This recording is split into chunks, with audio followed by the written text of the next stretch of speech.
రిజర్వేషన్లకు ఆర్ఎస్ఎస్ వ్యతిరేకం కాదని అన్నారు ఆర్ఎస్ఎస్ చీఫ్ మోహన్ భగవత్. అవసరమైనంత కాలం రిజర్వేషన్లు కొనసాగించాల్సిందేనని స్పష్టం చేశారు. రిజర్వేషన్ల విషయంలో ఆర్ఎస్ఎస్ పై కొందరు తప్పుడు ప్రచారం చేస్తున్నారని ఆగ్రహం వ్యక్తం చేశారు. రాజ్యాంగం ప్రకారం అమల్లో ఉన్న రిజర్వేషన్లకు తామెన్నడూ వ్యతిరేకంగా మాట్లాడలేదని అన్నారు.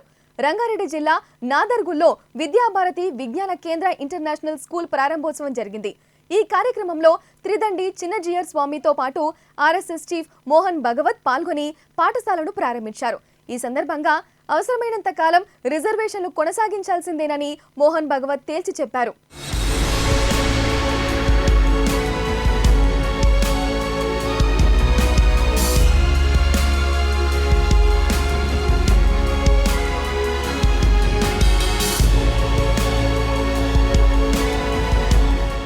2025 నాటికి రిజర్వేషన్ రహిత దేశంగా మార్చేందుకు ఆర్ఎస్ఎస్ బీజేపీ కుట్రలు చేస్తున్నాయంటూ సీఎం రేవంత్ రెడ్డితో పాటు పలువురు కాంగ్రెస్ నేతలు ఎన్నికల ప్రచారంలో కామెంట్స్ చేస్తున్నారు.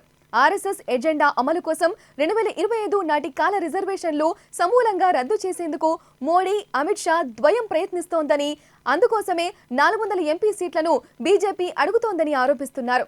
ఈ నేపథ్యంలోనే ఆర్ఎస్ఎస్ చీఫ్ మోహన్ భగవత్ స్పందించారు. రేవంత్ తో పాటు కాంగ్రెస్ నేతల పేర్లు ప్రస్తావించకుండా సోషల్ మీడియాలో జరుగుతున్న ప్రచారంపై రియాక్ట్ అయ్యారు.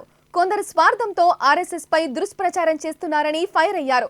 ఎన్నికల వేళ వివాదం సృష్టించి లబ్ధి పొందాలని చూస్తున్నారని ఆరోపించారు. రిజర్వేషన్లు ఎవరి కోసం కేటాయించబడ్డాయో వారు అభివృద్ధి చెందే వరకు వాటిని కొనసాగించాల్సిందేనని మోహన్ భగవత్ స్పష్టం చేశారు.